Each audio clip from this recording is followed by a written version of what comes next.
আসসালামু আলাইকুম। সকলকে ইজি কেমিস্ট্রি বইয়ের পক্ষ থেকে স্বাগতম জানাচ্ছি। আশা করতেছি তোমরা সবাই ভালো আছো এবং সুস্থ আছো। তো এই পর্বে আমরা তোমাদের জন্য ষষ্ঠ অধ্যায়ের বোর্ড অ্যানালাইসিস নিয়ে এসেছি। বোর্ড অ্যানালাইসিস বিষয়টা কি? বোর্ড অ্যানালাইসিস বিষয়টি হচ্ছে যে ষষ্ঠ অধ্যায়ের উপর বিভিন্ন বোর্ডে যে প্রশ্নগুলো এসেছে রিসেন্ট ইয়ারগুলোতে, রিসেন্ট ইয়ার বলতে আমরা এখানে 2018 সাল থেকে 2025 সালের বোর্ড প্রশ্নগুলোকে একত্রিত করেছি। তো এই প্রশ্নগুলো আসলে তোমাদের সামনে আলোচনা করা হবে। আমরা টাইপ ভিত্তিক প্রশ্নগুলোকে একত্রে মানে টাইপ ভিত্তিক প্রশ্নগুলোকে এক জায়গায় করেছি, যাতে করে শিক্ষার্থীদের দেখতে সুবিধা হয় যে এক একটা টপিকের উপর বিভিন্ন বোর্ডের যে প্রশ্নগুলো আসে কি কি আইটেম বা কি কি ভ্যারাইটি সেখানে হতে পারে, এই বিষয়গুলোই মূলত আমরা এখানে আলোচনা করার চেষ্টা করেছি। তো চলো আমরা দেখি আমাদের এই অধ্যায়ে কি কি প্রশ্ন আছে এবং সেই প্রশ্নগুলো কিভাবে সমাধান করা যায়। আচ্ছা, তো দেখো ফার্স্টে আছে আমরা জ্ঞানমূলক প্রশ্ন রেখেছি। ষষ্ঠ অধ্যায় থেকে জ্ঞানমূলক প্রশ্ন মোটামুটি বেশ ভালোই আসে, যেগুলো তোমরা এখানে দেখতে পাচ্ছ যে কুমিল্লা বোর্ড, তারপরে এই যে দেখো কুমিল্লা বোর্ড 25, 24, 20 3 বছরে কুমিল্লা বোর্ডে প্রশ্ন এসেছে জ্ঞানমূলক প্রশ্ন। দেন আমাদের দিনাজপুর বোর্ড, তারপর Dhaka board, Chattogram board. So ষষ্ঠ অধ্যায় থেকে মোটামুটিভাবে বেশ ভালোই প্রশ্ন আসে জ্ঞানমূলক হিসেবে, যে প্রশ্নগুলো আসে সেগুলো বেশ ভালোই গুরুত্বপূর্ণ থাকে। তো আমরা জ্ঞানমূলক প্রশ্নের জন্য এটা কিন্তু খুব ভালো করেই পড়বো। আর মাদ্রাসা বোর্ডের প্রশ্ন কিন্তু আমরা এখানে সংযোজন করেছি, তাহলে অবশ্যই আমরা মাদ্রাসা শিক্ষার্থীদের জন্য এটা আসলে খুবই হেল্পফুল হবে আর কি। আচ্ছা, নেক্সট দেখো অনুধাবনমূলক প্রশ্ন।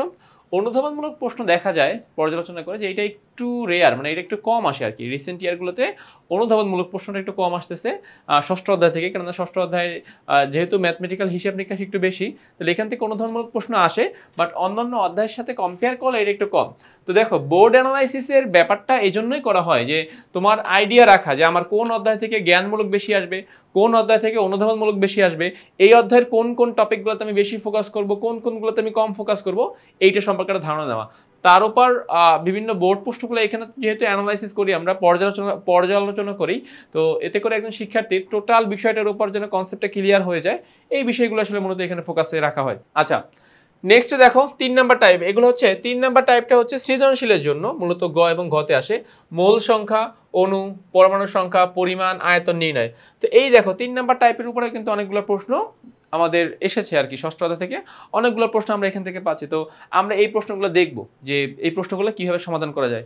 4 নাম্বার ষষ্ঠ অধ্যায়ের একটা গুরুত্বপূর্ণ টপিক যে মোলারিটি নির্ণয়ক সূত্র SVM = 1000W। সো 4 নাম্বারে আমরা এই SVM = 1000W এই সূত্রটা এখানে রেখেছি। সো এই সূত্রের অ্যাপ্লিকেশন আমরা 4 নাম্বারে দেখব। 5 নাম্বারে কি আছে দেখো, 5 নাম্বারে আছে শতকরা সংযুতি। তো শতকরা সংযুতিটা একটু কম আছে। দেখো অন্যান্য যে আমাদের মোল সংখ্যা রিলেটেড দুইটা আইটেম দেখো বেশি, মানে অনেকবার বোর্ডে এসেছে, আমাদের মোটামুটি দুইটা লাইন ফিল আপ হয়ে গিয়েছে।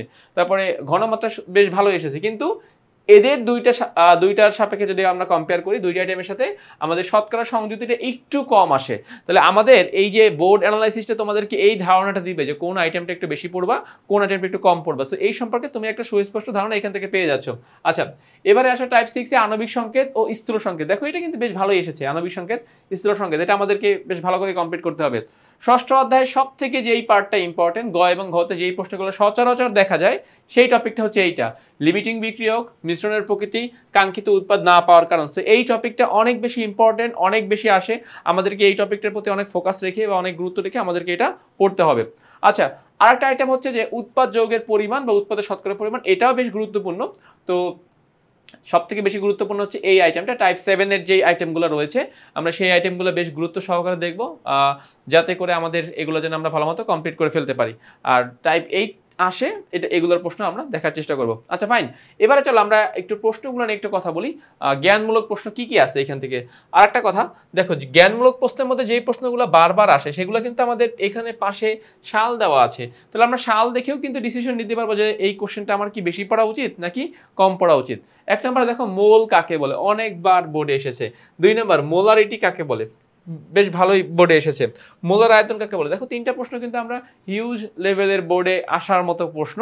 তো এটা কিন্তু আমাদেরকে এখনো, তোমরা যারা SSC 26-এর শিক্ষার্থী আছো তাদের জন্য এটা এখনো বেশ গুরুত্বপূর্ণ, এটা এখন আমাদেরকে গুরুত্ব দিয়ে পড়তে হবে। আচ্ছা, দেন ডেসিমোলার, সেমিমোলার দ্রবণ কাকে বলে সেগুলো আমরা পড়বো। আচ্ছা, নেক্সট কি বলতেছে দেখো, যে আমরা পরবর্তী প্রশ্নগুলোতে যাচ্ছি। ফাইন, দেখো নেক্সট প্রশ্ন, মোলার দ্রবণ কাকে বলে, শতকরা সংযুতি কি, স্থূল সংকেত কি, স্টয়কিওমিতি কি, লিমিটিং বিক্রিয়ক কি, অ্যানালার গ্রেড কি। সো নেক্সট হচ্ছে এই প্রশ্নগুলো আমাদের জন্য আছে, তাহলে এগুলো আমাদেরকে অনেক গুরুত্ব সহকারে পড়তে হবে। আচ্ছা, টাইপ 2 অনুধাবনমূলক ও সংক্ষিপ্ত প্রশ্ন। তো দেখো এখান থেকে কি কি প্রশ্ন পড়বো। অ্যামোনিয়াম গ্যাসের মোলার আয়তন ব্যাখ্যা করো, প্রমাণ অবস্থায় ক্লোরিন গ্যাসের মোলার আয়তন ব্যাখ্যা করো, এসটিপিতে মিথেনের মোলার আয়তন ব্যাখ্যা করো। সবগুলো কিন্তু মোলার আয়তন রিলেটেড। 0.1 মোলার হাইড্রোক্লোরিক দ্রবণ বলতে কি বোঝায় ব্যাখ্যা করো, হাইড্রোজেন সালফাইডের মোলার আয়তন ব্যাখ্যা করো, সালফার ডাইঅক্সাইডের মোলার আয়তন ব্যাখ্যা করো, মোলারিটি তাপমাত্রা নির্ভর কেন ব্যাখ্যা করো, অক্সিজেন গ্যাসের মোলার আয়তন ব্যাখ্যা করো, 0.25 মোলার সোডিয়াম হাইড্রোক্সাইড দ্রবণ বলতে কি বোঝো, প্রমাণ অবস্থায় মিথেন গ্যাসের ঘনত্ব নির্ণয় করো, ইথিন ও বেনজিন উভয় স্থূল সংকেত একই ব্যাখ্যা করো, বেনজিন এবং ইথাইনের স্থূল সংকেত একই ব্যাখ্যা করো, কোন যৌগের আণবিক সংকেত ও স্থূল সংকেত একই হতে পারে কি ব্যাখ্যা করো, দুটি ভিন্ন যৌগের স্থূল সংকেত একই হতে পারে কি ব্যাখ্যা করো। দেখো এই প্রশ্নগুলো কিন্তু আবার বেশ ভালোই এসেছে। আচ্ছা, ইথিন ও বিউটিন এর স্থূল সংকেত একই ব্যাখ্যা করো, খাদ্য লবণে ক্লোরিনের শতকরা সংযুতি নির্ণয় করো, আণবিক সংকেত স্থূল সংকেতের সমান বা এর গুণিতক ব্যাখ্যা করো, আণবিক সংকেত জানার জন্য স্থূল সংকেত জানার প্রয়োজন হয় কেন ব্যাখ্যা করো। আচ্ছা, উৎপাদের শতকরা পরিমাণ বলতে কি বোঝো ব্যাখ্যা করো। সো এই মোটামুটিভাবে 19-20টা প্রশ্ন আমরা এখান থেকে রেখেছি, যে প্রশ্নগুলো খ এর জন্য বেশ ইম্পর্টেন্ট। চলো এবার যাব আমরা গ এর আলোচনাতে, দেখি গতে কি হচ্ছে। আচ্ছা, সৃজনশীলের গতে আমরা যাচ্ছি। তো মোল সংখ্যা, অণু, পরমাণুর সংখ্যা, পরিমাণ ও আয়তন নির্ণয় সংক্রান্ত আমরা এইগুলা, অর্থাৎ এই আইটেমটা হচ্ছে আমাদের মোলের ষষ্ঠ অধ্যায়ে যেহেতু মোল নিয়ে আলোচনা রয়েছে। সো মোলের কয়টা পার্ট, 3টা পার্ট, পরিমাণ, সংখ্যা, আয়তন। তাহলে সংখ্যার মধ্যে আর আছে অণুর সংখ্যা, পরমাণুর সংখ্যা। সো ওভারঅল আমাদের এই আইটেম অনেকগুলো জিনিসকে কভার করেছে, মোল সংখ্যাকে, অণুর সংখ্যাকে, পরমাণুর সংখ্যাকে, পরিমাণ বলতে কত গ্রাম সেটা, আর একটা হচ্ছে আয়তন। আচ্ছা, তাহলে 1 নম্বর প্রশ্নে দেখো বিক্রিয়াটা কি বলেছে, যে N2 + A = NO2। এখানে N2 আছে 5 গ্রাম আর A আছে 10 গ্রাম। বলতেছে যে 5 মোল উৎপাদ তৈরি করতে, যে আমরা 5 মোল নাইট্রোজেন ডাইঅক্সাইড তৈরি করতে কত আয়তনের A প্রয়োজন হবে, কত আয়তনের A প্রয়োজন হবে সেটা আমাকে বিক্রিয়ার সাহায্যে ব্যাখ্যা করতে হবে। সো এই প্রশ্নটা কি রিলেটেড, আয়তন রিলেটেড। আচ্ছা, নেক্সট 2 নম্বর প্রশ্ন দেখো, অ্যামোনিয়া গ্যাস 34 গ্রাম, একটা বেলুনের মধ্যে 34 গ্রাম অ্যামোনিয়া গ্যাস দেখা যাচ্ছে। বলছে প্রমাণ অবস্থায় বেলুনে বিদ্যমান গ্যাসের আয়তন নির্ণয় করো। সো এই প্রশ্নটাও কিন্তু আয়তন নির্ণয় রিলেটেড। তাহলে আমরা বলছিলাম যে আমাদের এই মানে আমাদের টাইপ 3 তে আমরা পরিমাণ, সংখ্যা, আয়তন রিলেটেড প্রশ্নগুলো আমরা সলভ করব বা আয়তন রিলেটেড প্রশ্নগুলো দেখব। সো যে 2টা প্রশ্ন দেখানো হলো, 2টা প্রশ্নই কিন্তু আয়তন সংক্রান্ত। আচ্ছা, চলো আমরা যাচ্ছি নেক্সট দেখি এখান থেকে আর কি কি প্রশ্ন আছে সেগুলো কিভাবে সলভ করা যায়। আচ্ছা, কি বলতেছে খেয়াল করো, যে বিকার এ তে অ্যামোনিয়াম হাইড্রোক্সাইডের 0.25 মোল 500 মিলিলিটার দ্রবণ আছে, অন্য একটি বিকার বি তে 0.325 মোলার 700 মিলিলিটার নাইট্রিক অ্যাসিডের দ্রবণ নেওয়া হয়েছে। বিকার এ তে দ্রবের মোট পরমাণুর সংখ্যা, এই যে বিকার এ তে যে অ্যামোনিয়াম হাইড্রোক্সাইডের যে পরিমাণ দেওয়া আছে সেখানে মোট কতগুলো পরমাণু আছে সেই মোট পরমাণুর সংখ্যা আমাকে হিসাব করতে হবে। আচ্ছা, নেক্সট প্রশ্ন দেখো, কপার সালফেট 5 অণু পানি বিক্রিয়া করে X নামক একটা যৌগ উৎপন্ন হচ্ছে, মানে কপার সালফেট 5 অণু পানি তৈরি হবে। এখানে বলতেছে যে X যৌগটির 5টি অণুর ভর নির্ণয় করে। এই যে X যৌগ আমরা এখান থেকে পাবো, সেখান থেকে 5টা অণুর ভর আমাকে নির্ণয় করতে হবে। আচ্ছা, এবারের প্রশ্ন দেখো, 500 ml সালফিউরিক অ্যাসিড, দেন 0.102 মোলার ঘনমাত্রা। বলছে যে পাত্র 1 এর দ্রবণে কি পরিমাণ দ্রব আছে। এই যে পাত্র 1 এর যেই এখানে যেই এখানে কি পরিমাণ দ্রব্য আছে সেটা আসলে আমাকে এখান থেকে বের করতে হবে। তো এই টপিকটা চাইলে আমরা আবার মানে এই টপিকটা চাইলে আমরা মানে এটা একটা পরিমাণ নির্ণয় রিলেটেড, এটা চাইলে তোমরা এসভিএম দিয়েও, এসভিএম এর টপিকের মধ্যে এটা কনসিডার করতে পারো, এসভিএম এর টপিকে আমরা এটাকে কনসিডার করতে পারি। আচ্ছা, নেক্সট প্রশ্ন দেখো, 3 কার্বন বিশিষ্ট অ্যালকাইন ওয়াই। এখন বলতেছে উদ্দীপকের ওয়াই গ্যাসটির একটি অণুর প্রকৃত ভর, অর্থাৎ অ্যালকাইনের একটি অণুর প্রকৃত ভর কত হবে সেটা আসলে আমাকে নির্ণয় করতে হবে। 7 নম্বরে কি বলতেছে দেখো, যে 500 ml 0.25 মোলার সোডিয়াম কার্বনেট দ্রবণ 1 নং পাত্রের দ্রবে মোট পরমাণু সংখ্যা নির্ণয় করে। অর্থাৎ এখান থেকে তো আমাকে ডাব্লিউ এর পরিমাণ দেয় নাই, সো ফার্স্টে আমাকে ডাব্লিউ বের করতে হবে এবং সেখানে মোট কতগুলো পরমাণু আছে সেই পরমাণুর সংখ্যা আমাকে নির্ণয় করতে হবে। আচ্ছা, এবারে নেক্সট প্রশ্ন দেখো, কার্বন প্লাস 2R = CS2। হ্যাঁ, CS2। তাহলে বলছে উদ্দীপকের 1 নং এর উৎপাদন যৌগটির একটি অণুর ভর নির্ণয় করো। আচ্ছা, এখানে উৎপাদ হবে, তো আমি এটাকে কারেকশন করে দিচ্ছি, আচ্ছা, সো দেখো এই যে এটা ঠিক আছে। তাহলে কি বলা যায় যে উদ্দীপকের 1 নং এর উৎপাদ যৌগটির একটি অণুর ভর নির্ণয় করতে বলছে আমাকে, যে উৎপাদের একটি অণুর ভর কত হবে সেটা আমাকে নির্ণয় করতে হবে। আচ্ছা, 9 নাম্বার প্রশ্ন দেখো কি বলতেছে যে আমাদের এখানে পর্যায় এবং গ্রুপ দেওয়া আছে।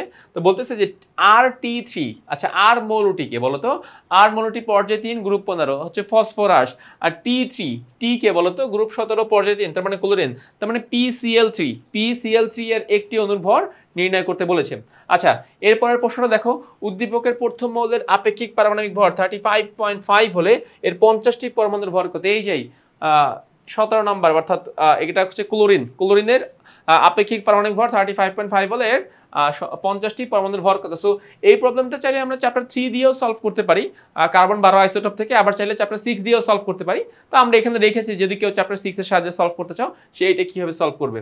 আচ্ছা, নেক্সট প্রশ্ন দেখো, sulphur dioxide plus oxygen is equal two sulphur trioxide. বলতেছে উদ্দীপকের বিক্রিয়ায় উৎপন্ন যৌগের 10 গ্রামের পরমাণু সংখ্যা নির্ণয় করে। অর্থাৎ সালফার ট্রাইঅক্সাইডের 10 গ্রামে পরমাণু সংখ্যা নির্ণয় করতে বলতেছে। আচ্ছা, নেক্সটে যাচ্ছে কি দেখো, x2 + 3y2 = 2ns3, মানে এটা হবে হাইড্রোজেন আর এটা হবে তোমার নাইট্রোজেন। বলছে 5টি x2 মানে 5টি নাইট্রোজেন অণু থেকে উৎপন্ন উৎপাদের অণু সংখ্যা নির্ণয় করো। এই যে 5টা নাইট্রোজেন অণু থেকে কতগুলা তোমার অ্যামোনিয়া অণু তৈরি করা যাবে সেটা সংখ্যা আমাকে এখানে নির্ণয় করতে বলছে। তো আমরা দেখো এখানে কিন্তু বেশ ভালোই প্রশ্ন তোমাদের জন্য রেখেছি, প্রায় 15টা আইটেমের, মানে প্রায় ডিফারেন্ট 15টা প্রশ্ন এখানে দেওয়া হচ্ছে, যাতে করে শিক্ষার্থী তোমরা যারা আসো তোমরা যেন এটাকে প্র্যাকটিস করে তোমাদের যত রকমের এখান থেকে ঘুরিয়ে ফিরিয়ে প্রশ্ন আসতে পারে সকল কিছু যেন তোমরা এখান থেকে একবারে আলোচনা করে নিতে পারো। তাহলে কি হবে যে আমার এর বাইরে আর প্রশ্ন আসবে না, আমি এখান থেকে যেভাবে প্রশ্ন আসুক না কেন সেই প্রশ্নগুলো আমরা সলভ করতে পারবো। Next, 11.2 litre carbon dioxide gas উৎপাদনের জন্য 50 গ্রাম ক্যালসিয়াম কার্বনেট 30 গ্রাম HCl এর মধ্যে বিক্রিয়া সংঘটিত করা হলো, কিন্তু প্রত্যাশিত উৎপাদ পাওয়া গেল না। উদ্দীপকের উৎপাদ গ্যাসীয় যৌগটির প্রতি গ্রামে অনুসংখ্যা, উৎপাদ গ্যাসীয় যৌগটিকে কার্বন ডাইঅক্সাইড, ঠিক আছে, কার্বন ডাইঅক্সাইড প্রতি গ্রামে অণুর সংখ্যা, মানে কার্বন ডাইঅক্সাইডের 1 গ্রামে অণুর সংখ্যা কত হবে সেটা আসলে আমাকে বের করতে হবে। আচ্ছা, নেক্সট প্রশ্ন দেখো, সোডিয়াম কার্বনেট 0.75 মোলার 200 ml পাত্র এ। বলছে উদ্দীপকের এ পাত্রে দ্রবের অণুর সংখ্যা হিসাব করে, যে এ পাত্রে কতটুকু দ্রব আছে সেটা আমাকে হিসাব করতে হবে। আচ্ছা, এবার 15 নাম্বার দেখো, বলতেছে যে আমরা দুটো চিত্র দেখতে পাচ্ছি, পারমাণবিক সংখ্যা 1, পারমাণবিক সংখ্যা 2। তাহলে এখানে বলতেছে যে প্রথম ও তৃতীয় মৌল দ্বারা গঠিত যৌগের, মানে 12 এবং তৃতীয় মৌল হচ্ছে 17, তাহলে 12 এবং 17 কে ম্যাগনেসিয়াম এবং ক্লোরিন, তাহলে ম্যাগনেসিয়াম এবং ক্লোরিন দ্বারা যে যৌগটি উৎপন্ন হবে তার নাম হচ্ছে ম্যাগনেসিয়াম ক্লোরাইড। তাহলে ম্যাগনেসিয়াম ক্লোরাইড মৌল দ্বারা গঠিত যৌগের 1 গ্রামে পরমাণু সংখ্যা নির্ণয় করো। ম্যাগনেসিয়াম ক্লোরাইডের 1 গ্রামে কতগুলো পরমাণু থাকবে সেটা আমাকে নির্ণয় করতে হবে। সো এই মোটামুটি ভাবে আমরা এই আইটেমের মধ্যে মোল সংখ্যা, অণু সংখ্যা, পরমাণু সংখ্যা, আয়তন, এই আইটেমের মধ্যে আমরা তোমাদেরকে ভিন্ন ভিন্ন 15টা প্রশ্ন দেওয়া হচ্ছে তোমাদেরকে এখানে। এই 15টা প্রশ্ন যদি তোমরা প্র্যাকটিস করো, আশা করতেছি এই রিলেটেড আর যে কোনো প্রশ্ন যেভাবে আসুক না কেন তুমি এখান থেকে সেগুলো সলভ করতে পারবা, তোমাকে আর কোনো সমস্যা হবে না। তো যাচ্ছি আমরা এখন নেক্সট আইটেমে। আচ্ছা, আমাদের next item type 4 SVM = 1000 W সূত্রের প্রয়োগ। এখানে আমরা মূলত মোলারিটি বলতে যে ব্যাপারটা থাকে, ঘনমাত্রা বা মোলারিটি, তো আমরা সেই সূত্রের অ্যাপ্লিকেশন দেখব। তো এই সূত্রে দেখো S দ্বারা মূলত ঘনমাত্রা, V দ্বারা মূলত আয়তন, M দ্বারা মূলত যে যৌগ নিয়ে আলোচনা করা হবে সেই যৌগের আণবিক ভর, আর W বলতে বোঝানো হয় যৌগের পরিমাণ। তো দেখি এখানে কি কি প্রশ্ন আছে। বলছে উভয় পাত্রের দ্রবণের মোলারিটি সমান হবে কিনা গাণিতিকভাবে বিশ্লেষণ করে। এই যেই প্রথম পাত্র এবং দ্বিতীয় পাত্র উভয় পাত্রের মোলারিটি বা ঘনমাত্রা সমান হবে কিনা এটা আসলে আমাকে গাণিতিকভাবে আলোচনা করতে বলেছে এখানে। আচ্ছা, 2 নম্বর চিত্রে কি আছে দেখো, সোডিয়াম হাইড্রোক্সাইড এর 20 গ্রাম 550 ml।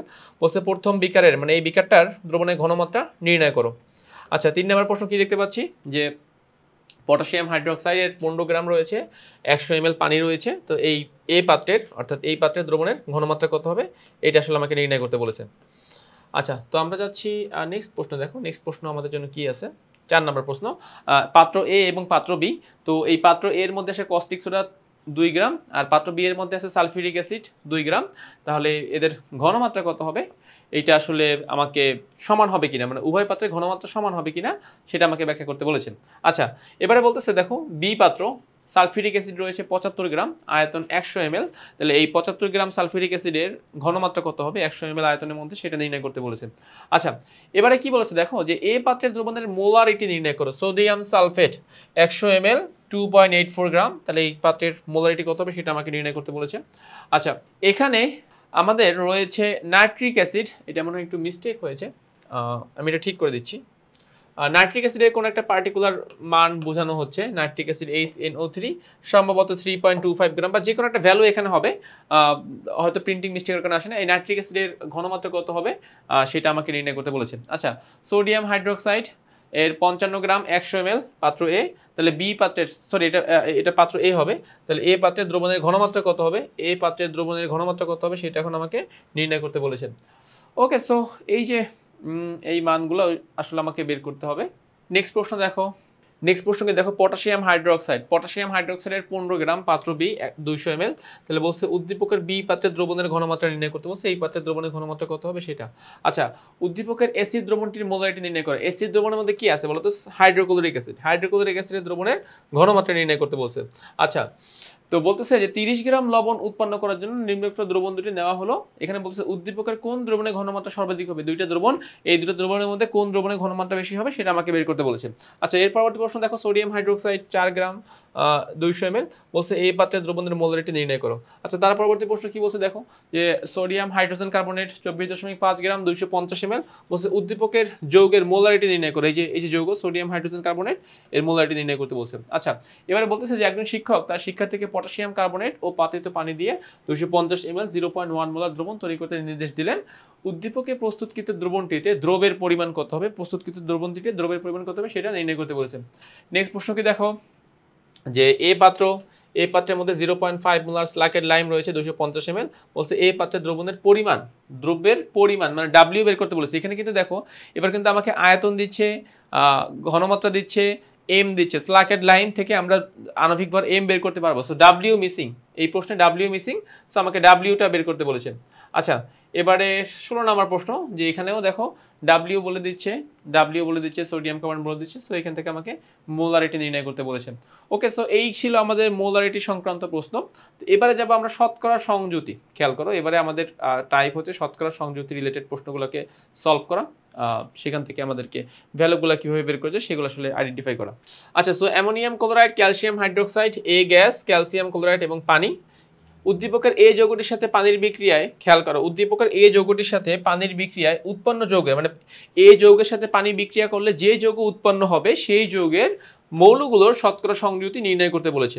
আচ্ছা, সালফিউরিক অ্যাসিড দেখতে পাচ্ছি, এই সালফিউরিক অ্যাসিডের যে উপাদান মানে হাইড্রোজেন, সালফার, অক্সিজেন, এই উপাদানগুলোর মৌলসমূহের শতকরা সংযুতি নির্ণয় করতে বলেছেন। আচ্ছা, এরপরে কি দেখতে পাচ্ছি, বিকার এ এবং বিকার বি। তো আমরা এই বিকার এ এবং বিকার বি এর মধ্যে পাচ্ছি magnesium hydroxide 250 ml, 0.5 molar 250 ml nitric acid. তাহলে বলতেছে বিকার দুটি দ্রবণকে, খেয়াল করো, বিকার দুটি দ্রবণকে একত্রিত করলে যে লবণ তৈরি হয়, সেই লবণের তার মৌলগুলো শতকরা সংযুতি নির্ণয় করো। সেই লবণের মৌলগুলো শতকরা সংযুতি আমাকে নির্ণয় করতে বলেছে। আচ্ছা, এরপরে কি বলতেছে দেখো,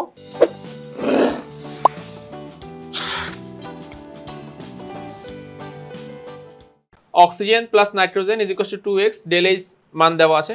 বলতেছে উদ্দীপকের এক্স যৌগটির, এই যে এক্স পেয়েছে সেই এক্স যৌগটির শতকরা সংযুতি নির্ণয় করো। অর্থাৎ এক্স যৌগের মধ্যে যে সকল পরমাণু আছে সেই পরমাণুগুলো শতকরা সংযুতি নির্ণয় করতে বলেছে। আচ্ছা, C4H6 plus H2O is equal two Z নামে একটা যৌগ পাচ্ছি। উদ্দীপকের প্রাপ্ত জেড যৌগে মৌলের শতকরা সংযুতি নির্ণয় করো। জেড হচ্ছে একটা অ্যালডিহাইড, এই অ্যালডিহাইডের যে মৌলগুলো রয়েছে সেই মৌলগুলোর শতকরা সংযুতি নির্ণয় করতে বলা হয়েছে। আচ্ছা, সিদ্ধ গোল আলু প্লাস পানি, এনজাইম, ফলে এ পাবো, আবার এনজাইম ফলে বি পাবো, প্লাস কার্বন ডাইঅক্সাইড পাবো। তাহলে এখানে এ ও বি প্রতীকী অর্থে ব্যবহৃত হয়েছে। এখানে এ যৌগের প্রতিটি মৌলের শতকরা সংযুতি, এখান থেকে এই ধাপে যে আমরা এ যৌগ পাবো, এই যৌগের মধ্যে যে সকল মৌল আছে সবগুলো মৌলের শতকরা সংযুতি আমাকে নির্ণয় করতে বলেছে এখানে। আচ্ছা, দেখি আর কি আছে। আচ্ছা, 15 গ্রাম ক্যালসিয়ামের সাথে 20 গ্রাম ক্লোরিন গ্যাস মিশ্রিত হলো এবং ক্যালসিয়াম ক্লোরাইড উৎপন্ন হলো। এখানে বলতেছে যে উদ্দীপকের উৎপাদটির শতকরা সংযুতি নির্ণয় করে, যে এখান থেকে যে ক্যালসিয়াম ক্লোরাইড উৎপন্ন হলো এই ক্যালসিয়াম ক্লোরাইডের শতকরা সংযুতি নির্ণয় করতে বলেছে। এ পাত্রের দ্রবের শতকরা সংযুতি নির্ণয় করো। এ পাত্রের যে ডাব্লিউ পাবো সেই ডাব্লিউ এর শতকরা সংযুতি আমাকে নির্ণয় করতে বলা হয়েছে। আচ্ছা, দেন পটাশিয়াম ক্লোরাইডকে তাপ দিলে পটাশিয়াম ক্লোরাইড প্লাস হচ্ছে গিয়ে যে কার্বন ডাইঅক্সাইড, উদ্দীপকের বিক্রিয়কটি শতকরা সংযুতি নির্ণয় করো। এই যে বিক্রিয়কটি রয়েছে এই বিক্রিয়কটির শতকরা সংযুতি নির্ণয় করতে বলেছে। আচ্ছা, এবারে বলতেছি কি দেখো, যে আচ্ছা, এবারে নেক্সট প্রশ্নকে দেখো, সালফিউরিক অ্যাসিডের 15 গ্রাম, পটাশিয়াম হাইড্রোক্সাইডের 15 গ্রাম, বলছে পাত্র দুটি দ্রবণকে একত্রিত করলে যে লবণ তৈরি হয় তার শতকরা সংযুতি নির্ণয় করো। নেক্সট প্রশ্নকে দেখো, স্বচ্ছ সিলিন্ডারে মিথাইল ক্লোরাইড ও ক্লোরিন গ্যাসের মিশ্রণ মৃদু সূর্যালোকের উপস্থিতিতে একাধিক জৈব যৌগ উৎপন্ন হয়, সিলিন্ডারটি ছিদ্র করলে গ্যাসগুলো পর্যায়ক্রমিকভাবে বের হয়। সো এটা আমাদের 11 অধ্যায়ের একটা প্রশ্ন। তাহলে এই সিলিন্ডার, স্বচ্ছ সিলিন্ডার যদি আমরা ছিদ্র করি তাহলে একাধিক গ্যাস বের হয়। এখানে বলতেছে যে সর্বপ্রথম বের হয়ে যাওয়া উৎপাদ গ্যাসটির শতকরা সংযুতি নির্ণয় করে। প্রথম যেই গ্যাসটি বের হয়েছে সেই গ্যাসটির শতকরা সংযুতি কত হবে সেটাই আমাকে এখানে নির্ণয় করতে বলেছে। আচ্ছা, যাচ্ছে এর পরবর্তী আইটেমে, টাইপ 6 আণবিক সংকেত ও স্থূল সংকেত। কি বলতেছে দেখো, কার্বন, হাইড্রোজেন ও অক্সিজেন দ্বারা গঠিত একটি জৈব যৌগের কার্বনের পার্সেন্টেজ দেওয়া আছে, হাইড্রোজেনের পার্সেন্টেজ দেওয়া আছে। যৌগটির আপেক্ষিক আণবিক ভর 74, অর্থাৎ যৌগটির আণবিক ভর 74। এবারে কি বলছে, যৌগটির স্থূল সংকেত নির্ণয় করতে বলছে, যৌগটির স্থূল সংকেত নির্ণয় করো। আচ্ছা, তাহলে এখানে আমাকে আণবিক সংকেত ও স্থূল সংকেত, তাহলে এর আগের আইটেমটা ছিল আমাদের শতকরা সংযুতি রিলেটেড। এবারে আমরা কাজ করব আণবিক সংকেত এবং স্থূল সংকেত নিয়ে। এক্স একটি হাইড্রোকার্বন যাতে হাইড্রোজেন ও কার্বনের শতকরা সংযুতি এত দেওয়া আছে। ওয়াই একটি হাইড্রোকার্বন যার আণবিক ভর 78, এক্স ও ওয়াই এর স্থূল সংকেত একই। তাহলে বলতেছে যে এক্স যৌগটির স্থূল সংকেত নির্ণয় করো, এক্স যৌগের স্থূল সংকেত নির্ণয় করতে বলেছে। আচ্ছা, এখানে কি বলছে দেখো, যে এক্স যৌগের 24.5 গ্রামকে বিশ্লেষণ করলে 0.5 গ্রাম হাইড্রোজেন, 8 গ্রাম সালফার ও 16 গ্রাম অক্সিজেন পাওয়া যায়। আচ্ছা, উদ্দীপকের এক্স এর স্থূল সংকেত নির্ণয় করো। এই তথ্যের আলোকে আমাকে এক্স যৌগের স্থূল সংকেত নির্ণয় করতে বলা হচ্ছে। নেক্সট প্রশ্ন কি দেখো, নেক্সট প্রশ্ন যে এখানে দেখো একটি জৈব অ্যাসিড বিশ্লেষণ করলে কার্বনের পরিমাণ, অক্সিজেনের পরিমাণ, হাইড্রোজেন পাওয়া গেল। তাহলে কার্বনের কথা কিন্তু বলা নাই, তাহলে আমরা এই দুইটা থেকে 100 থেকে এই দুইটার পরিমাণ বাদ দিলে কার্বন পেয়ে যাব। উদ্দীপকের 1 নং হতে প্রাপ্ত অ্যাসিডের স্থূল সংকেত নির্ণয় করতে বলেছে। আচ্ছা, এবারে দৃশ্যকল্পে 1 এর একটি যৌগ, এখান থেকে খেয়াল করো যে তথ্য দেওয়া আছে এবং তথ্যের আলোকে আমাকে বলতেছে যে দৃশ্যকল্পে 1 এর যৌগটির আণবিক সংকেত নির্ণয় করেছে। এতক্ষণ প্রশ্নগুলো ছিল আণবিক সংকেত, এবার প্রশ্নগুলো হলো স্থূল সংকেত। তো আমরা এখান থেকে এই ভ্যালুগুলো পাচ্ছি। X plus oxygen is equal two carbon dioxide plus পানি। এখানে এক্স এর আণবিক ভর 16, যার মধ্যে এত% কার্বন এবং এত% হাইড্রোজেন রয়েছে। এক্স এর আণবিক সংকেত নির্ণয় করো। একটি হাইড্রোকার্বন যার আণবিক ভর 26, যৌগটিতে 7.69% হাইড্রোজেন রয়েছে, তাহলে অবশ্যই বাকি পার্সেন্ট কার্বন রয়েছে। তাহলে উদ্দীপক হতে এই যৌগটির আণবিক সংকেত নির্ণয় করো। এম একটি যৌগ যেখানে কার্বন 40%, হাইড্রোজেন 6.67% এবং অক্সিজেন বিদ্যমান, যৌগটির আণবিক ভর 180, যৌগটির আণবিক সংকেত নির্ণয় করো। 20 গ্রাম এই যৌগের 15 গ্রামকে বিশ্লেষণ করে 4 গ্রাম কার্বন, 0.33 গ্রাম হাইড্রোজেন এবং অবশিষ্ট পরিমাণ অক্সিজেন পাওয়া গেল। এই যৌগের আণবিক ভর 90 হলে যৌগটির আণবিক সংকেত নির্ণয় করো। আচ্ছা, এরপরে যাচ্ছে দেখো, একটি যৌগকে বিশ্লেষণ করে 17.72% নাইট্রোজেন, 6.33% হাইড্রোজেন এবং 75.94% কার্বন পাওয়া গেল। এর আণবিক ভর 79। তাহলে বলতেছে যে 1 নং উদ্দীপকে উল্লেখিত যৌগের আণবিক সংকেত নির্ণয় করো। আচ্ছা, এরপরে দেখো, এ একটি যৌগ যাকে বিশ্লেষণ করলে নাইট্রোজেন এত%, অক্সিজেন এত% পাওয়া গেল, যৌগটির আণবিক ভর 76। উদ্দীপকের এই যৌগটির আণবিক সংকেত নির্ণয় করো। আচ্ছা, নেক্সট দেখো, অ্যালকোহল শ্রেণীর একটি যৌগ 12 গ্রামকে বিশ্লেষণ করে 7.2 গ্রাম কার্বন এবং 1.6 গ্রাম হাইড্রোজেন পাওয়া গেল। উদ্দীপকের যৌগটির আণবিক ভর 60 হলে আণবিক সংকেত নির্ণয় করো। ওয়াই যৌগে এত% কার্বন, এত% অক্সিজেন, এত% কার্বন, এত% হাইড্রোজেন, যৌগটির আণবিক ভর 60, ওয়াই যৌগটির আণবিক সংকেত নির্ণয় করো। এইভাবে আমরা দেখো হাইড্রোজেনের পার্সেন্টেজ, ক্লোরিনের পার্সেন্টেজ, অক্সিজেনের পার্সেন্টেজ দেওয়া আছে। যৌগটির আণবিক ভর 100.5, আণবিক সংকেত নির্ণয় করো। আচ্ছা, 1.875 গ্রাম পার লিটার ঘনত্ব বিশিষ্ট একটি হাইড্রোকার্বন যৌগে কার্বনের শতকরা সংযুতি এত। তাহলে অবশ্যই বাকিটা কার, হাইড্রোজেনের পরিমাণ দেওয়া আছে। সো আণবিক সংকেত এখান থেকে কি করতে বলেছে, নির্ণয় করতে বলেছে। আচ্ছা, নেক্সটে যাচ্ছি দেখো, নেক্সটে যাচ্ছে যে এ একটি হাইড্রোকার্বন যার মধ্যে 14.29% হাইড্রোজেন রয়েছে, যৌগটির আণবিক ভর 28, যৌগটির আণবিক ভর 28। তাহলে এ এর আণবিক সংকেত নির্ণয় করো। সো আমরা এখান থেকে আসলে এই তথ্যগুলো পাচ্ছি, যেগুলো আমরা কাজে লাগিয়ে আমরা আমাদের আণবিক সংকেত এবং স্থূল সংকেত নির্ণয় করতে পারবো। আমরা এখন আলোচনা করব সব থেকে গুরুত্বপূর্ণ পার্ট এই চ্যাপ্টারের, যেই পার্টটা থেকে সব থেকে বেশি প্রশ্ন আসে। সো চলো আমরা এখান থেকে মূলত 3টা আইটেমের প্রশ্ন দেখব। নাম্বার 1, লিমিটিং বিক্রিয়ক নির্ণয় করো। নাম্বার 2, মিশ্রণের প্রকৃতি কিরকম হতে পারে। নাম্বার 3, কাঙ্ক্ষিত উৎপাদ না পাওয়ার কারণ। তো দেখি প্রশ্নগুলো কিরকম থাকে। দেখো, এখানে দুইটা বিকার দেখা যাচ্ছে, এ এবং বি। বলতেছে উদ্দীপকের বিক্রিয়ায় একটি বিক্রিয়ক লিমিটিং বিক্রিয়ক বিশ্লেষণ করো, মানে এই দুইটা বিক্রিয়কের মধ্যে একটা বিক্রিয়ক লিমিটিং বিক্রিয়ক হবে। আচ্ছা, এখানে বলতেছে যে 22 গ্রাম যৌগের সাথে, খেয়াল করো, 22 গ্রাম যৌগের সাথে 96 গ্রাম অক্সিজেন এর বিক্রিয়ায় কোনটি লিমিটিং বিক্রিয়ক? অবশ্যই এখানে হওয়ার সম্ভবত এক্স হবে। 22 গ্রাম এক্স যৌগের সাথে, 22 গ্রাম এক্স যৌগের সাথে, খেয়াল করো, 22 গ্রাম এক্স যৌগের সাথে 96 গ্রাম অক্সিজেনের বিক্রিয়ায় কোনটি লিমিটিং বিক্রিয়ক হবে সেটা আমাকে নির্ণয় করতে বলেছে। আচ্ছা, আমরা এরপরে পাচ্ছি 15 গ্রাম ক্যালসিয়ামের সাথে 20 গ্রাম ক্লোরিন গ্যাস মিশ্রিত হলো এবং ক্যালসিয়াম ক্লোরাইড উৎপন্ন হলো। তাহলে উদ্দীপকের বিক্রিয়ায় লিমিটিং বিক্রিয়া কোনটি গাণিতিকভাবে মূল্যায়ন করো। আচ্ছা, আমরা এরপরে পাচ্ছি, দেখো, পাত্র এ এবং পাত্র বি, বলছে উদ্দীপকের কোন বিক্রিয়াটি লিমিটিং বিক্রিয়া গাণিতিকভাবে বিশ্লেষণ করো। এরপরে পাচ্ছি পাত্র এ এবং পাত্র বি, বলছে এ ও বি পাত্রের দ্রবণের বিক্রিয়া লিমিটিং বিক্রিয়া কোনটি এবং কেন গাণিতিকভাবে বিশ্লেষণ করো। অর্থাৎ এ এবং বি এর মধ্যে কে আমার লিমিটিং বিক্রিয়ক হবে এবং কেন, সেইটা আসলে আমাকে এখানে ব্যাখ্যা করতে বলা হয়েছে। আচ্ছা, নেক্সট প্রশ্ন কি বলেছে দেখো, যে একটা পাত্রের মধ্যে ক্যালসিয়াম হাইড্রোক্সাইড আছে 20 গ্রাম, আর এই পাত্রের মধ্যে 0.3 মোল এক্স যোগ করলে কোনটি লিমিটিং বিক্রিয়ক হবে। এক্স একটি যৌগ, তো এক্স হয়তো বা হাইড্রোক্লোরিক অ্যাসিড বা অন্য কোনো একটা যৌগ, তাহলে এক্স যৌগের থেকে আমরা এখান থেকে আসলে পরিমাণটা বের করবো যে, এবং সেখান থেকে লিমিটিং বিক্রিয়ক বের করবো। আচ্ছা, নেক্সট প্রশ্ন, 4 গ্রাম সোডিয়াম হাইড্রোক্সাইড, খেয়াল করো, 4 গ্রাম সোডিয়াম হাইড্রোক্সাইড এবং 4 গ্রাম সালফিউরিক অ্যাসিড, বলছে যে যদি আমি এদেরকে মিশিয়ে দিলে লিমিটিং বিক্রিয়ক হবে কোনটা। আচ্ছা, এবার এই হাইড্রোক্লোরিক অ্যাসিড এবং সোডিয়াম হাইড্রোক্সাইড একত্রিত দ্রবণদ্বয়কে একত্রিত করলে কোনটি লিমিটিং বিক্রিয়ক পাওয়া যায় কি, গাণিতিক যুক্তি সহ মতামত দাও, সেটা আমাকে বের করতে হবে। সোডিয়াম হাইড্রোজেন কার্বনেটের 250 ml এবং 24.5 গ্রাম উদ্দীপকের দ্রবণে 0.6 মোল HCl যোগ করলে কোনটি লিমিটিং বিক্রিয়ক হবে, গাণিতিক যুক্তি সহ মতামত দাও। 19টা প্রোটন এবং 20টা নিউট্রন, তাহলে 19টা প্রোটনকে পটাশিয়াম, তাই না, মৌল এক্স। আচ্ছা, এক্স মৌলের সাথে 3 গ্রাম হাইড্রোজেন, এক্স মৌলের সাথে 3 গ্রাম হাইড্রোজেন, অর্থাৎ এখানে এক্স মৌলের 20 গ্রাম নিচ্ছি আমরা, এক্স মৌলের 20 গ্রাম নিয়ে এখানে কথা বলা হচ্ছে। আচ্ছা, সো এক্স মৌলের 20 গ্রাম, তো এই 20 গ্রাম মৌলের সাথে 3 গ্রাম হাইড্রোজেনের বিক্রিয়ায় তাহলে লিমিটিং বিক্রিয়ক নির্ণয় করো। ফাইন, যাচ্ছে এর পরেরটাতে, দেখো, সোডিয়াম কার্বনেট এবং 26.5 গ্রাম, 250 ml, তাহলে উদ্দীপকের দ্রবণে 25 গ্রাম HCl যোগ করলে কোন যৌগটি আগে শেষ হয়ে যাবে। এখানে HCl যদি যোগ করি সোডিয়াম কার্বনেটের মধ্যে, এখানে কে আগে শেষ হয়ে যাবে সেইটা আসলে আমাকে এখানে বের করতে বলেছে। আচ্ছা, এরপরটা দেখো, এরপরটাতে কি আছে, এরপরটাতে সোডিয়াম হাইড্রোক্সাইড।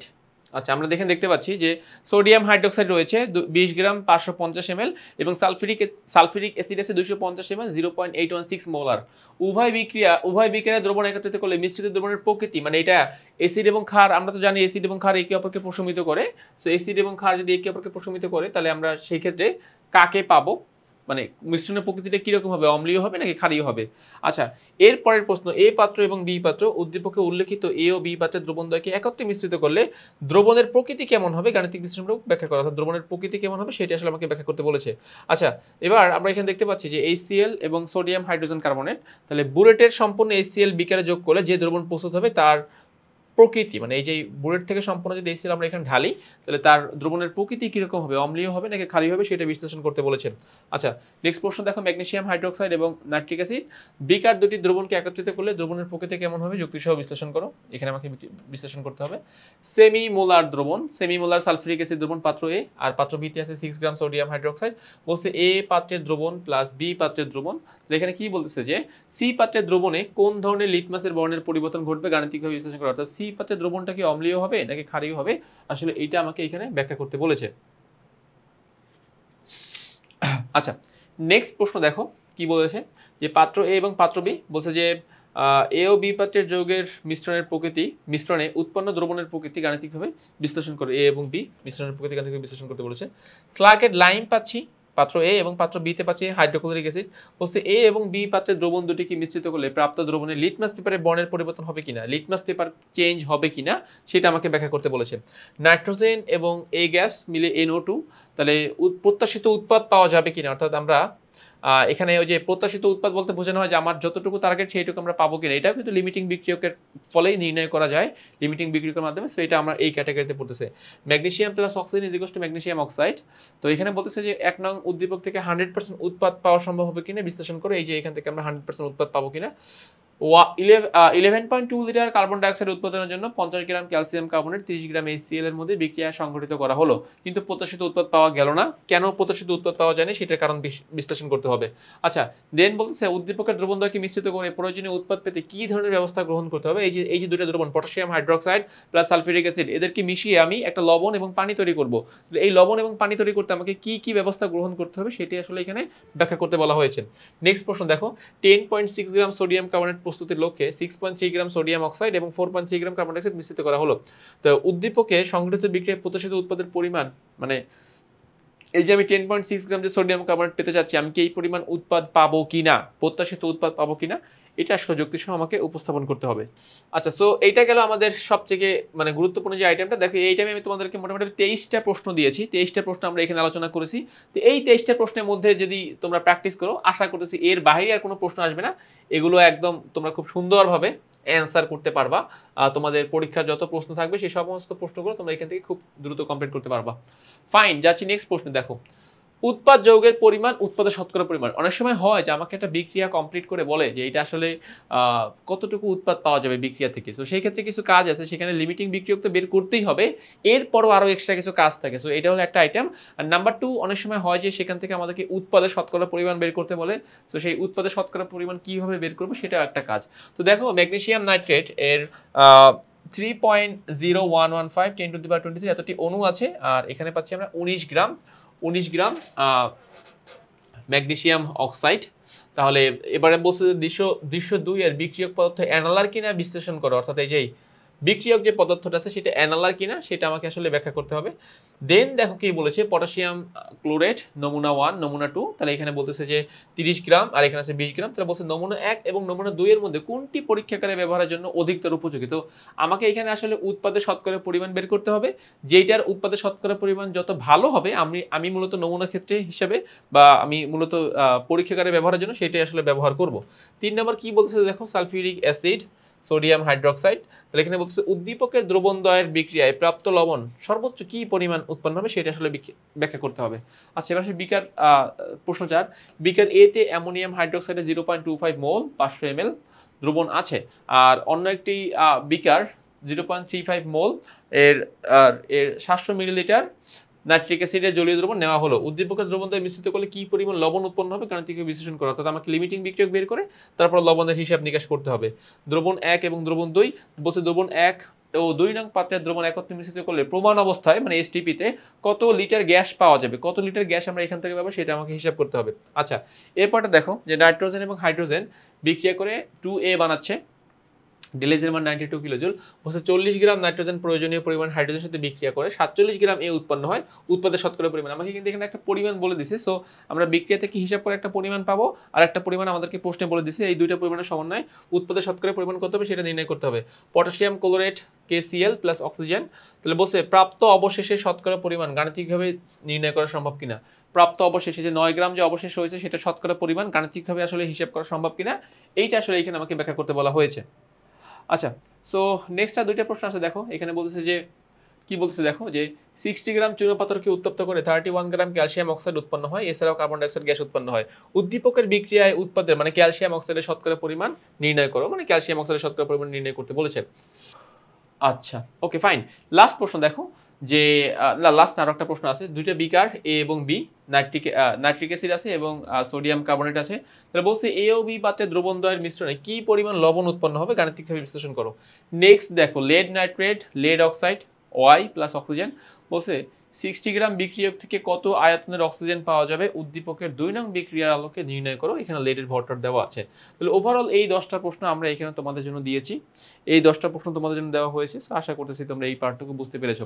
তাহলে আমরা কিন্তু এইভাবেই আমাদের ষষ্ঠ অধ্যায়ের যেই বোর্ড অ্যানালাইসিস প্রশ্নগুলো ছিল সেগুলো আমরা তোমাদের জন্য আলোচনা করে দিলাম, সেগুলো সমাধান করে দিলাম।